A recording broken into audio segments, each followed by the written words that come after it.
மருமகளே அந்த பாத்திரத்தை கொஞ்சம் எடுத்தாமா. நண்பர்களே, என் மாமியார் இப்போ என்கிட்ட பாத்திரம் எடுத்து கேக்குறாங்க. என் கூட சேர்ந்து நீங்களும் பாத்திரம் எடுக்க ஹெல்ப் பண்றீங்களா?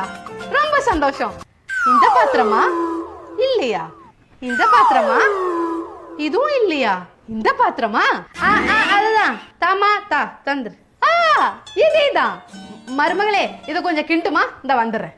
என் மாமியார் என்ன கிண்ட சொல்லிருக்காங்க. என் கூட சேர்ந்து நீங்களும் கிண்டுறீங்களா? ரெடி. கிண்டுங்க கிண்டுங்க கிண்டுங்க கிண்டுங்க கிண்டுங்க கிண்டுங்க கிண்டுங்க கிண்டுங்க கிண்டுங்க. குழம்பு கரண்டி எங்க வச்சேன்னு தெரியலையே. என்னோட அத்தை என்கிட்ட குழம்பு கரண்டி கேக்குறாங்க. என் கூட சேர்ந்து குழம்பு கரண்டி எங்க இருக்குன்னு கண்டுபிடிச்சு சொல்றீங்களா? பேக் பேக் பேக் பேக் பேக் பேக் பேக் பேக். இது அந்த குழம்பு கரண்டியா? இது அந்த குழம்பு கரண்டியா? இது அந்த குழம்பு கரண்டியா? வீட்டுக்குள்ள குரங்கு குரங்கு. அது குரங்கு இல்ல, என் ஃப்ரெண்ட் புட்ஜி. ஐயோ, என் கம்மலை யாரோ திருடிட்டாங்க. பேசாம போலீஸ் கம்ப்ளைண்ட் கொடுத்துட வேண்டியதான். அத்தையோட காணாம போன கம்மலை கண்டுபிடிக்க நீங்க எனக்கு உதவி பண்றீங்களா? கம்மலை திருடினது யாருன்னு உங்களுக்கு தெரியுமா? தெரிஞ்சா கமெண்ட் செக்ஷன்ல சொல்லுங்க.